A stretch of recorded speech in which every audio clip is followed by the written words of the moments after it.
versets 1 à 5, le deuxième R, c'est-à-dire retirer sa poutre.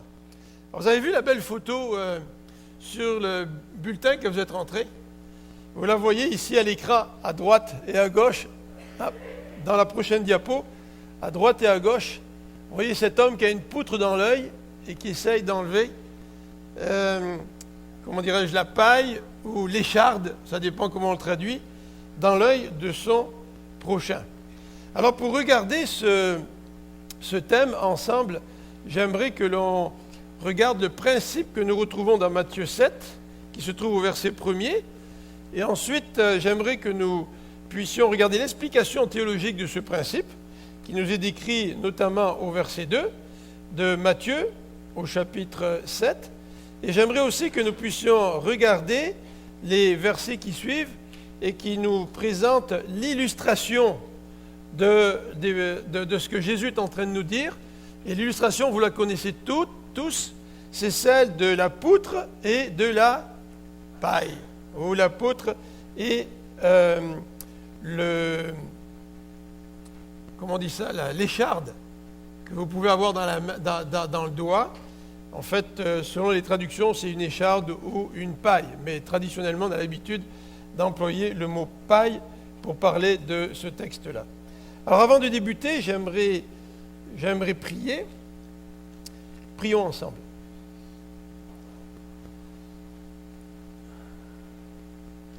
Seigneur notre Dieu, nous voulons te remercier pour ce dimanche. Merci pour l'occasion que nous avons de prier les uns pour les autres, prier pour ceux qui souffrent.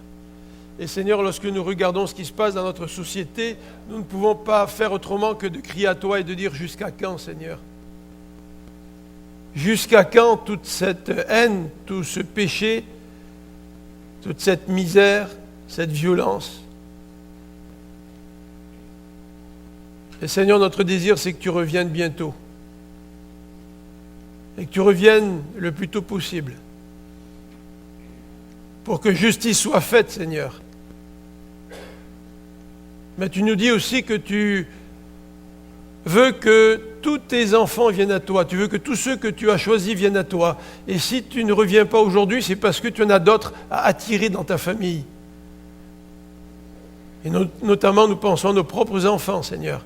Nous t'avons prié pour eux, pour que tu puisses les attirer dans ta famille, qu'ils puissent se donner à toi, qu'ils puissent rencontrer Jésus-Christ comme leur Sauveur, leur Seigneur, leur Dieu, leur Maître.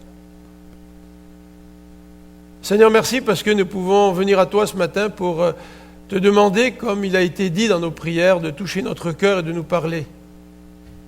Et ce matin encore, Seigneur, nous voudrions que tu nous parles. Aide-nous.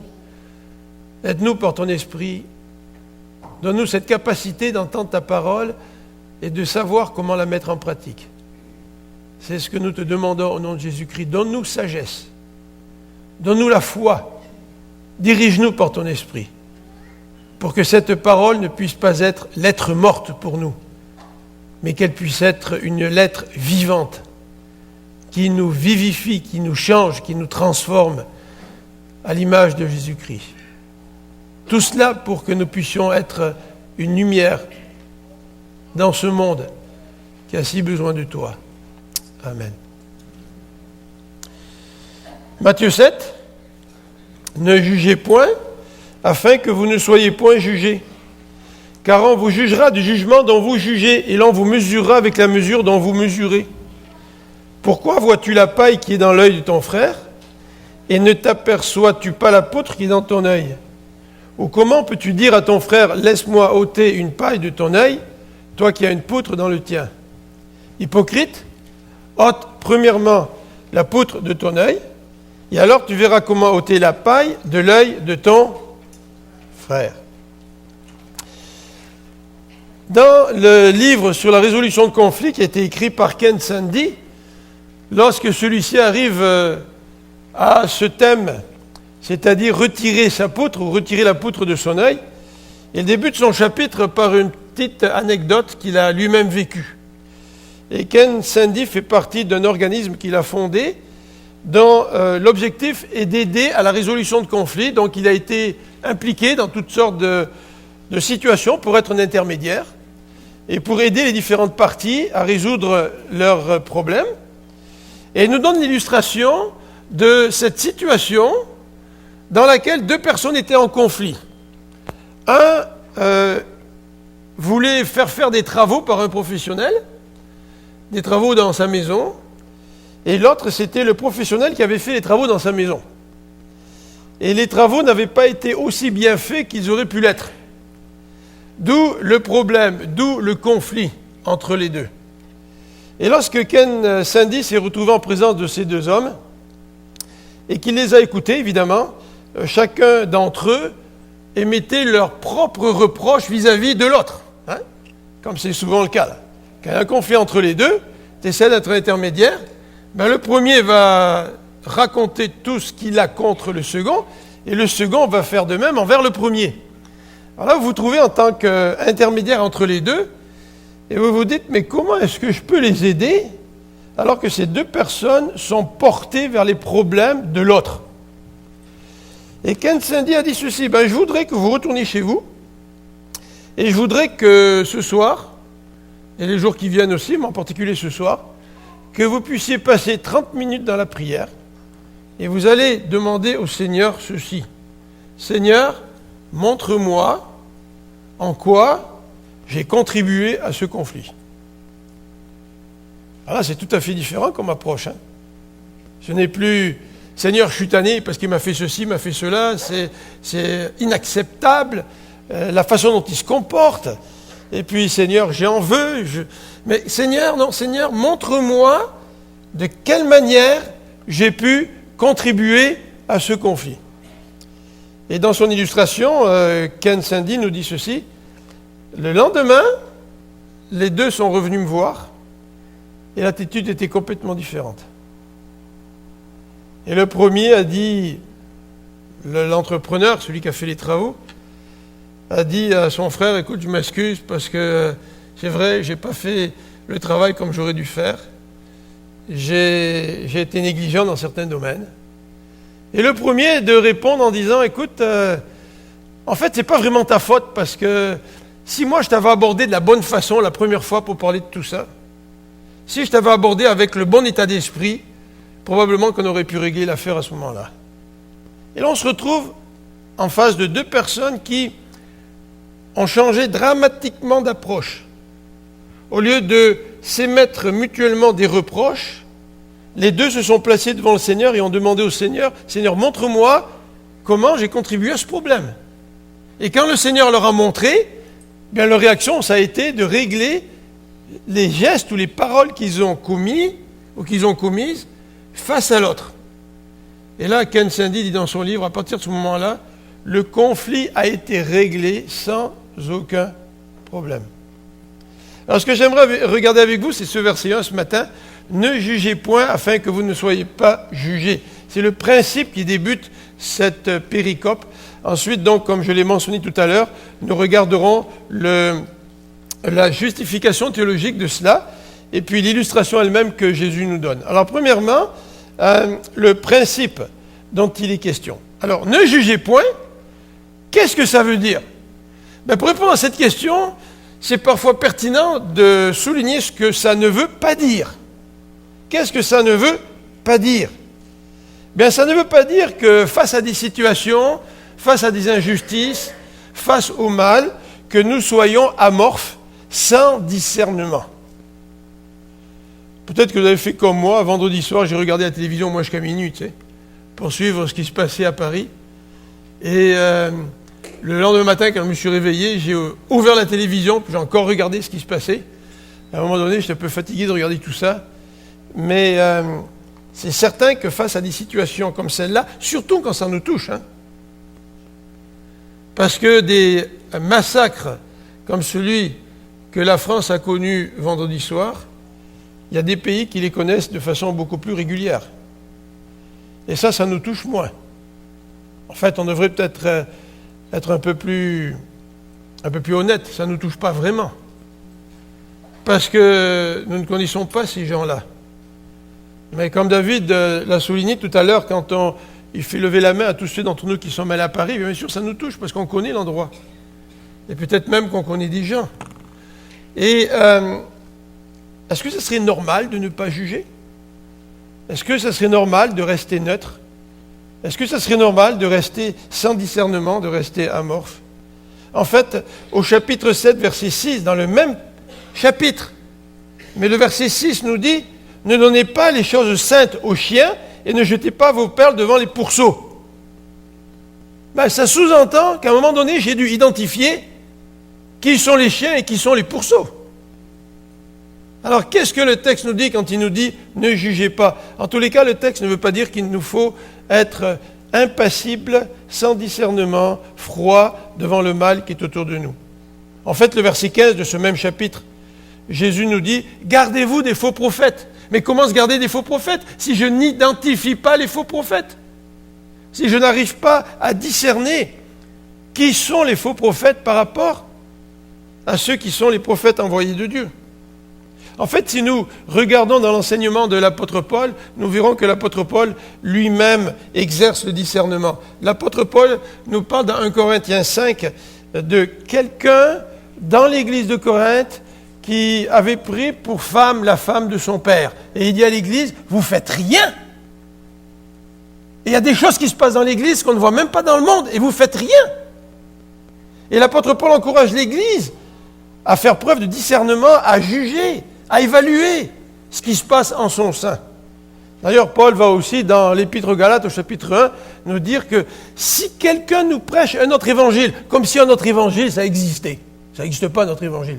Mais si quelqu'un arrive et nous prêche un évangile qui est différent de l'évangile qui a été annoncé par Paul, Paul nous dit qu'il soit anathème, c'est-à-dire qu'il encourage l'Église à faire preuve de discernement. Juger, ça consiste à séparer pour pouvoir discerner les choses. Pourtant, le texte ici nous dit « Ne jugez pas ». Alors, on voit quand on met ça dans le contexte du Nouveau Testament que ce n'a peut-être pas le sens qu'on aimerait que ça ait. Vous savez, il y a des gens qui lisent ce verset en disant « Ne jugez pas, ne jugez point, je me mêle de mes affaires, je me mêle pas des affaires des autres, ça ne me regarde pas. » Donc finalement, on prend ce texte comme excuse pour pouvoir vivre chacun sur sa petite île et faire chacun nos propres affaires. Mais là où ça se complique, c'est quand le mal nous touche et que nous sommes personnellement impliqués là, et que nous souffrons de ce mal. Là, nous sortons de notre indifférence. Nous sortons de notre froideur. Et nous qualifions le mal comme il est. Dans Jean, sous la plume de Jean, notamment dans 1 Jean au chapitre 4, si nous lisons dans 1 Jean au chapitre 4, l'auteur nous encourage à faire preuve de discernement. Il nous dit ceci, « Bien-aimés, n'ajoutez pas foi à tout esprit, mais éprouvez les esprits pour savoir s'ils sont de Dieu.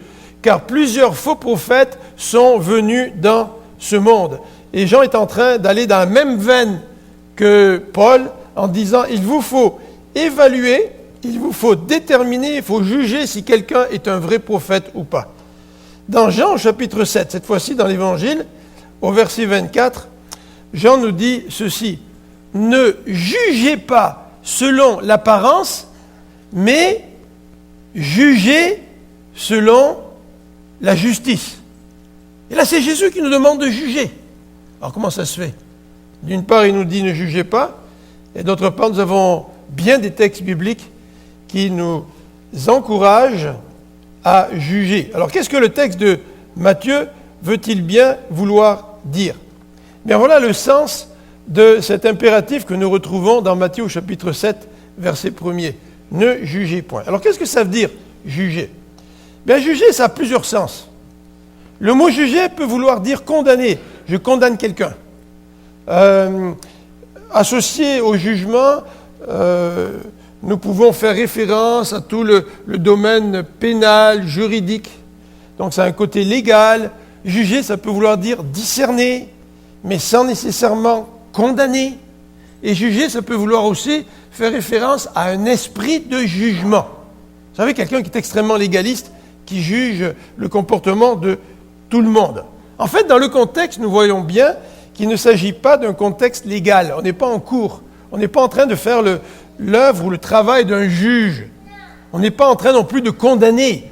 Il n'y a qu'un seul Dieu qui est juge. Il n'y a qu'un seul Dieu qui condamne. C'est qu'un seul Dieu qui condamne, ultimement, n'est-ce pas?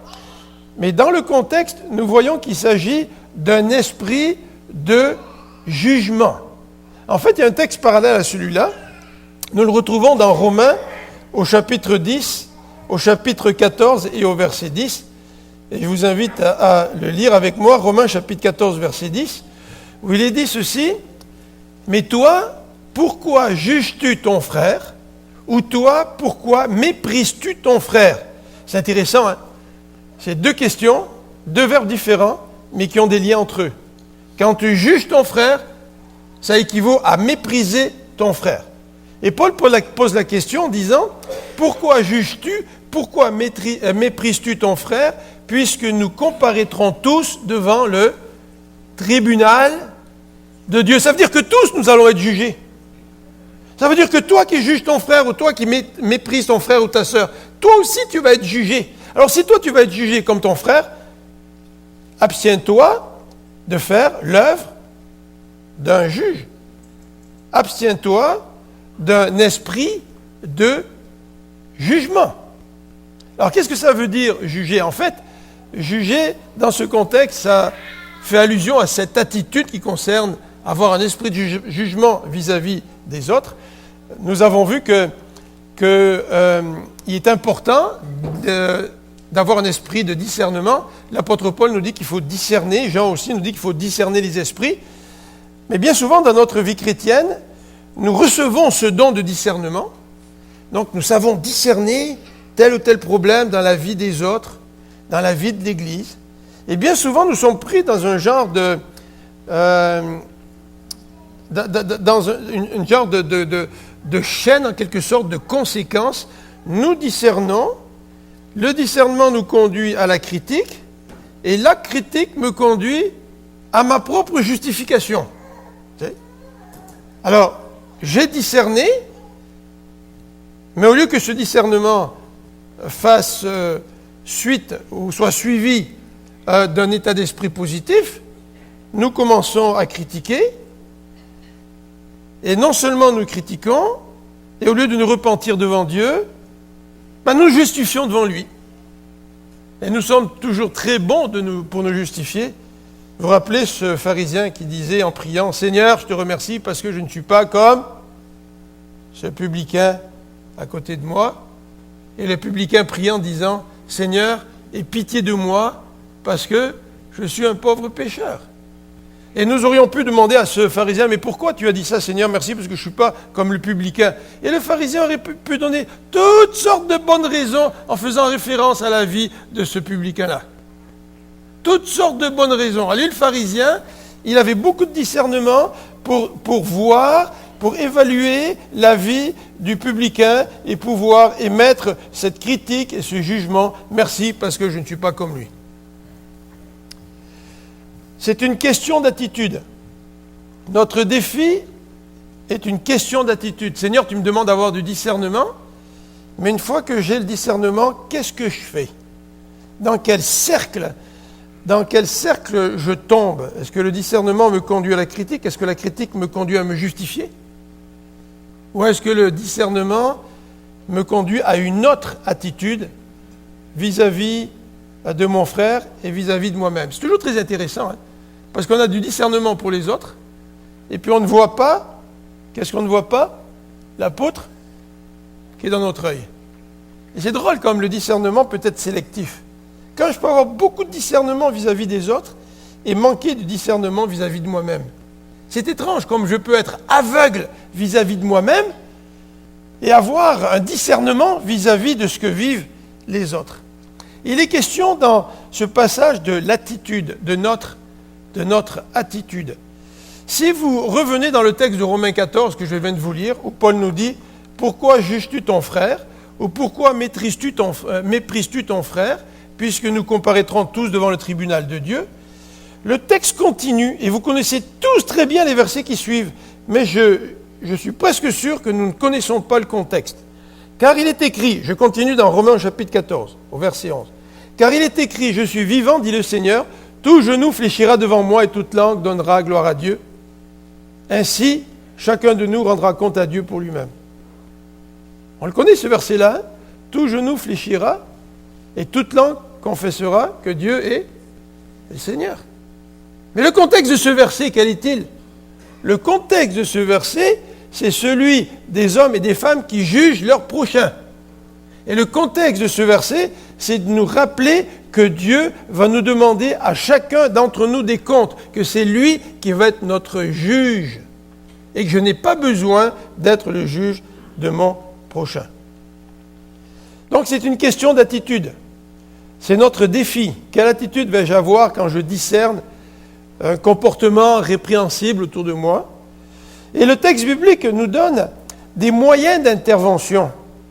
Si nous regardons dans Matthieu 18, le texte biblique nous dit, si tu vois ton frère qui a péché contre toi, eh bien, il faut que tu ailles le voir pour le gagner. Pas pour le juger, pour le gagner. Oui, juger dans le sens de discerner. Oui, juger dans le sens d'évaluer, mais pas juger dans le sens de condamner. Et le texte nous dit, si ton frère ou ta sœur a péché, voilà de quelle manière tu dois t'y prendre pour essayer de gagner ton frère. On va le revoir, ce texte de Matthieu 18 un peu plus tard. Et le texte de Galates 6 nous parle aussi de ce moyen d'intervention. Si quelqu'un a péché, qu'est-ce que tu fais? Si tu dois reprendre quelqu'un, comment tu dois reprendre quelqu'un? C'est intéressant que Jésus met beaucoup d'emphase sur la manière. Et combien nous oublions souvent la manière. Et nous mettons l'accent sur l'objectif. Il faut que je reprenne mon frère. Il faut que je reprenne ma sœur. Et j'ai déjà vu des hommes et des femmes qui reprenaient leurs frères et leurs sœurs sans aucun ménagement, sans aucune sensibilité. Et quand on parle à ses frères et à ses sœurs, bien, il se justifie. Il se justifie de toutes sortes de manières. Mais la Bible nous donne des moyens d'intervention. C'est donc notre défi. Le verset 2, dans ce passage de Matthieu, nous présente maintenant la justification théologique. Et le passage de Matthieu 7, verset 2, se lit comme suit. Car, en fait, ça démarre à partir du verset 1er. Ne jugez point, afin que vous ne soyez point jugés, car on vous jugera du jugement dont vous jugez, et l'on vous mesurera avec la mesure dont vous mesurez. Ben moi, je n'ai pas envie que les gens me jugent, donc ils font leur affaire, moi je ne les juge pas. Je n'ai pas envie que les gens se mêlent de ma vie, donc moi je ne me mêle pas de leur vie. Bon, je ne pense pas que c'est ça que le texte veut dire. Nous pouvons très bien prendre ce verset comme une excuse et être indifférents à ce que nos frères et sœurs vivent autour de nous. Alors dans ce verset 1b et 2, nous nous trouvons en face d'une question ou des questions d'interprétation. Qu'est-ce que ça veut dire? Afin que vous ne soyez pas jugés, car on vous jugera du jugement dont vous jugez. Est-ce que ça veut dire que si tu as un esprit de jugement, les autres vont aussi développer un esprit de jugement envers toi? Ben probablement. Probablement que si tu as un esprit de jugement, les autres en face de toi vont te juger aussi. Mais je ne crois pas que c'est ça le sens du texte que nous avons devant nous. Une autre option, c'est de croire que si tu as un esprit de jugement, les autres vont te condamner. Alors là encore, si tu as un esprit de jugement, probablement que les autres vont te condamner. Parce qu'ils ne se sentent pas très à l'aise vis-à-vis de toi, parce que tu les juges, tu les condamnes. Et effectivement, quand on juge quelqu'un, eh bien, on provoque un petit peu la réaction de celui qui est en face de nous. Et l'autre en face de nous va probablement aussi exercer un esprit de jugement et probablement aussi nous condamner. Mais est-ce que c'est cela le sens du passage qui est devant nous? Je ne pense pas. Le sens du passage devant nous, c'est le suivant. Si tu as un esprit de jugement, Dieu va te condamner. Alors, qu'est-ce que ça veut dire ce passage? Qu'est-ce que ça veut dire? Est-ce que ça veut dire qu'il faut que nous soyons modérés dans nos jugements pour que les autres soient modérés envers nous? Regardez, le texte nous dit, on vous jugera du jugement dont vous jugez, et l'on vous mesurera avec la mesure dont vous mesurez. Donc moi, je n'ai pas envie que les gens soient trop durs avec moi. Je n'ai pas envie que les gens me jugent trop sévèrement. Je n'ai pas envie qu'ils utilisent une mesure trop stricte pour me juger.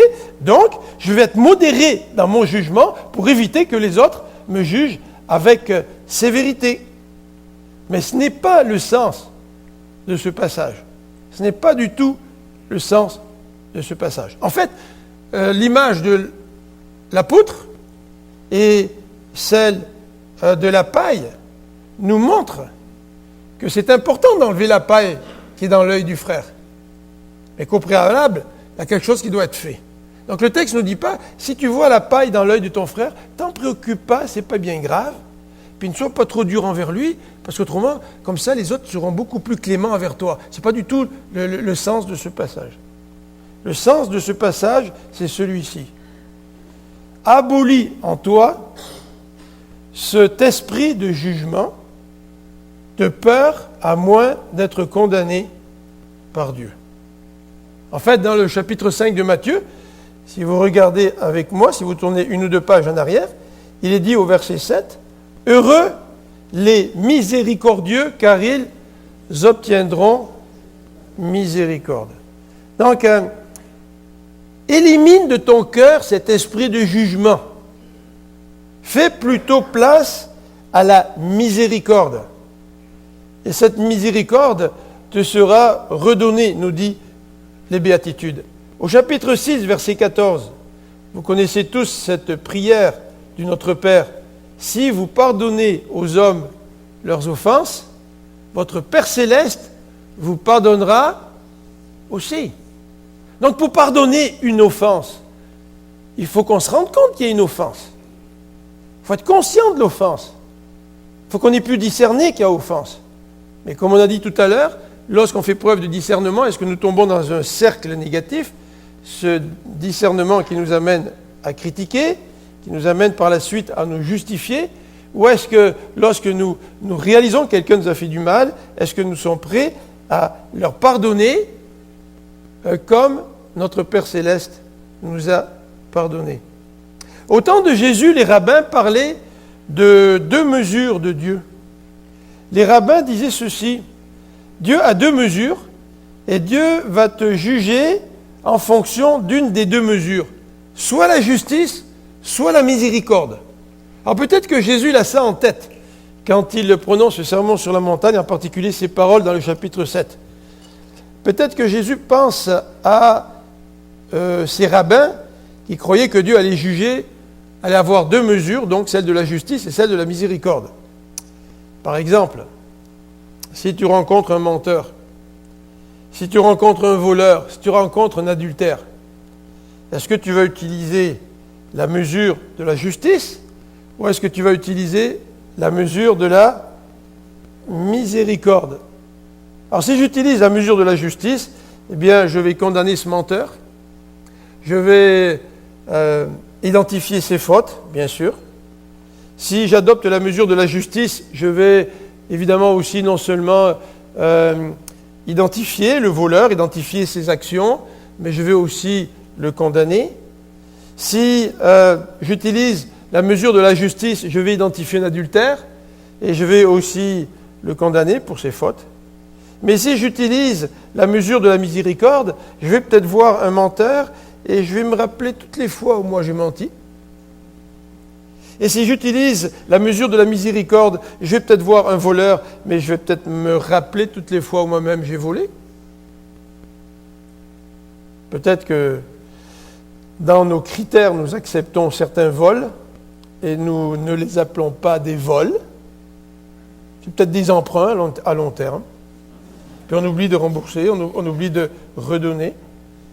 Si j'utilise la mesure de la miséricorde et que je rencontre quelqu'un qui a commis adultère, je me rappellerai toutes les fois où mes regards se sont portés vers quelqu'un pour convoiter cette personne. Les rabbins parlaient de deux mesures de Dieu, celle de la justice et celle de la miséricorde. Mais celle de la miséricorde, ce n'est pas un moyen de gagner la miséricorde de Dieu. Vous savez comme moi que même si les Béatitudes nous encouragent à être miséricordieux, parce que si on est miséricordieux, on va obtenir miséricorde, nous arrivons à la conclusion en lisant les Béatitudes que nous ne pouvons pas mettre en pratique ces Béatitudes. Est-ce que nous pouvons mettre en pratique ces Béatitudes? Non, je ne peux pas mettre en pratique les Béatitudes, moi. C'est au-delà de mes forces. Et j'ai besoin que Dieu vienne dans ma vie et que Dieu change ma vie et que lui agisse à travers moi pour que je puisse mettre en pratique ce qu'il me demande.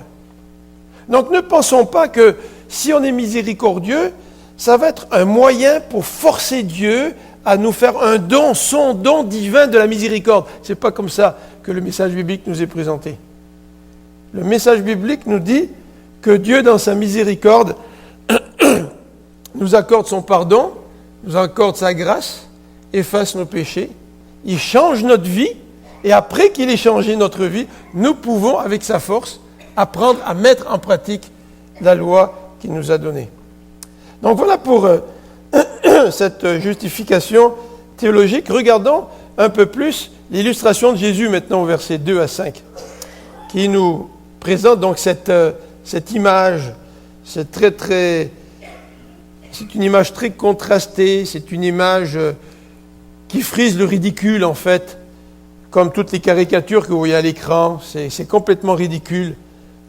Une poutre dans l'œil de quelqu'un, en fait, ça ne se peut pas même.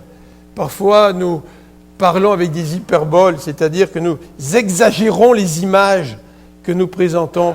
Et en fait, l'image est tout à fait exagérée, celle que vous voyez à l'écran en haut et à droite de la diapositive. C'est une image même peut-être sarcastique, c'est même drôle. C'est en fait quelque chose d'impossible. Et pourtant, ce que dit Jésus, ça reflète une réalité. C'est que nous nous comportons d'une façon telle que ça en est ridicule, ça en est ridiculement dramatique de vouloir enlever l'écharde dans l'œil de quelqu'un alors que nous avons une poutre dans notre œil. En fait, c'est intéressant parce que cette image illustre bien la perception de l'autre et la perception de soi. Comment tu peux vraiment enlever cette écharde avec une poutre aussi grosse dans l'œil? Mais pour qui est-ce que je me prends pour vouloir corriger mon frère, lui enlever cette écharde, alors que moi j'ai une poutre tellement grosse dans mon œil? C'est inconséquent, ça ne se peut pas.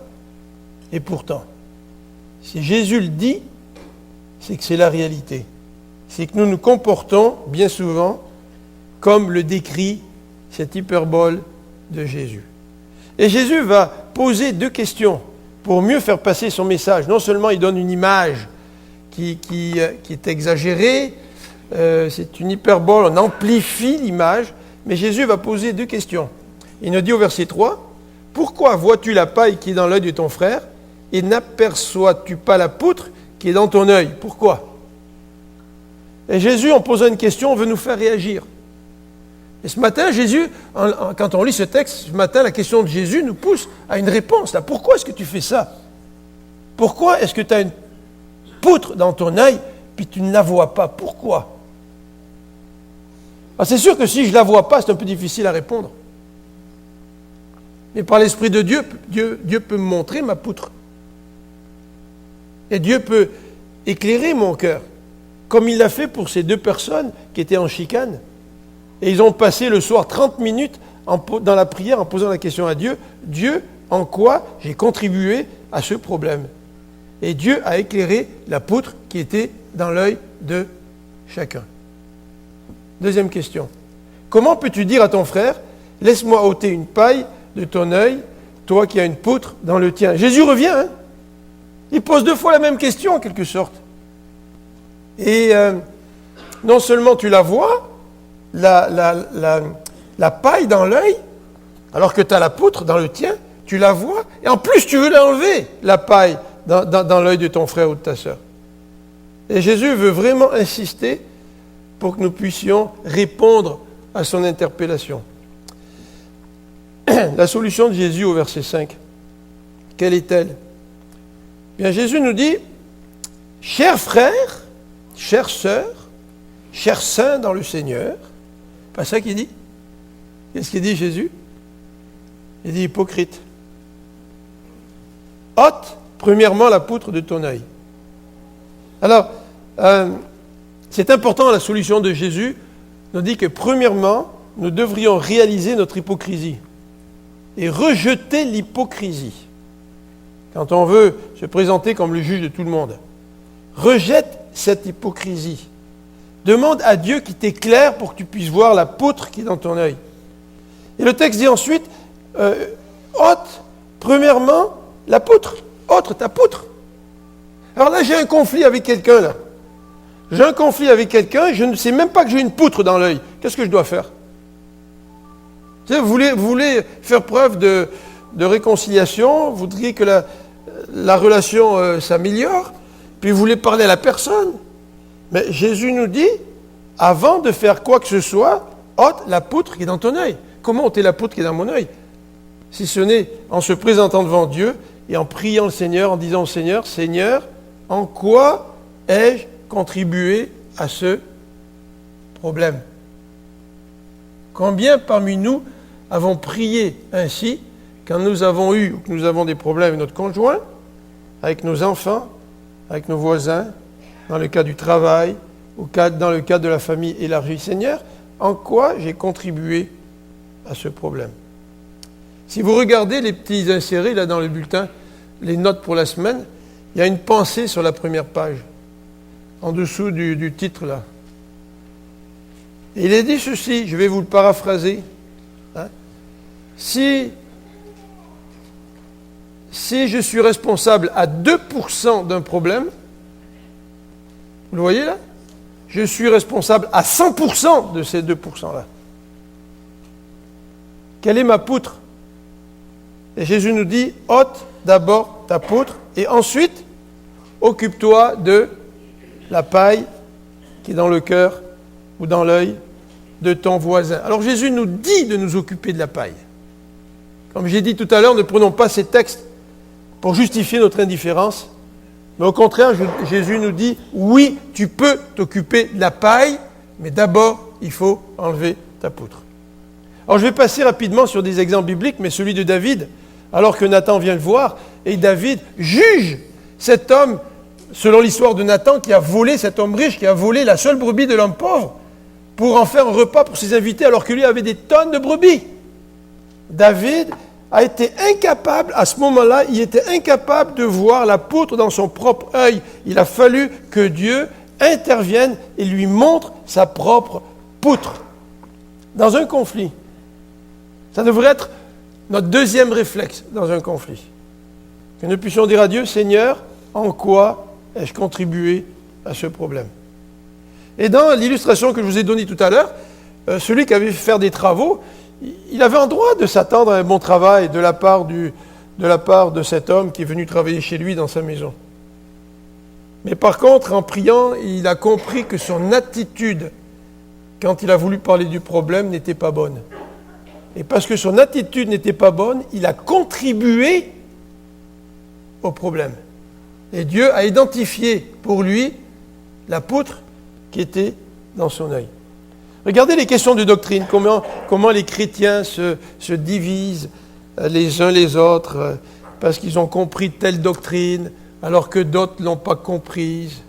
Comment parfois on juge les frères et les sœurs dans le Seigneur de cette façon-là. Regardez l'attitude des jeunes vis-à-vis des vieux, les vieux vis-à-vis des jeunes. Parfois les jeunes pensent qu'il faudrait faire les choses différemment, que les vieux ils sont plus bons maintenant, ils n'ont pas l'affaire, ils ne comprennent pas le monde comme il a évolué. Et puis les vieux de notre côté qui méprisent les jeunes avec leur ardeur, peut-être leur nouvelle façon de faire, leur nouvelle vision des choses. Comment c'est facile? C'est facile de voir la paille dans l'œil du prochain sans voir et discerner la poutre dans le nôtre. En conclusion, j'aimerais faire quelques petits liens avec la résolution de conflits. Dans ce passage, il n'est pas question d'une comparaison de fautes. Ce n'est pas une question de comparaison de fautes. Jésus n'est pas en train de dire la poutre, c'est plus grave que la paille. Jésus n'est pas en train de nous dire à chacun d'entre nous, chaque fois que vous êtes dans un conflit, vous avez une poutre, c'est-à-dire vous avez une grosse faute, et l'autre a une petite faute. Ce n'est pas ça que Jésus est en train de dire. Jésus n'est pas en train de faire des comparaisons de fautes. Ce n'est pas vrai. Jésus est en train de parler d'attitude. C'est une question d'attitude. Et si mon attitude n'est pas bonne, quelle que soit ma faute, même si ma faute c'est le 2%, Si j'ai contribué au problème à raison de 2%, si moi, je ne comprends pas ma part dans le problème, c'est comme si j'avais une poutre dans mon œil. C'est ce que dit Jésus. On va prendre le repas du Seigneur. Et vous savez que nous pouvons prendre ce repas du Seigneur à condition d'avoir compris que nous avions non seulement une poutre dans notre œil, mais que nous avions un cœur malade, et que le Seigneur est venu pour guérir ce cœur malade. Et que ce repas du Seigneur, c'est un symbole qui nous rappelle ce que Dieu a fait pour venir nous guérir. Et Dieu veut continuer à nous guérir. Et si Dieu s'est approché de nous alors que nous avions un cœur malade, et s'il s'est approché de nous avec ce désir de nous guérir, de nous gagner, de nous pardonner, à combien plus forte raison, ce repas du Seigneur doit nous rappeler l'exemple de Jésus qui nous encourage nous aussi à approcher l'autre dans une certaine attitude et de rejeter cet esprit de jugement qui nous habite bien trop souvent. On va prier ensemble, puis je vais demander au diacre de venir devant, s'il vous plaît, pour célébrer ce repas du Seigneur. Prions ensemble.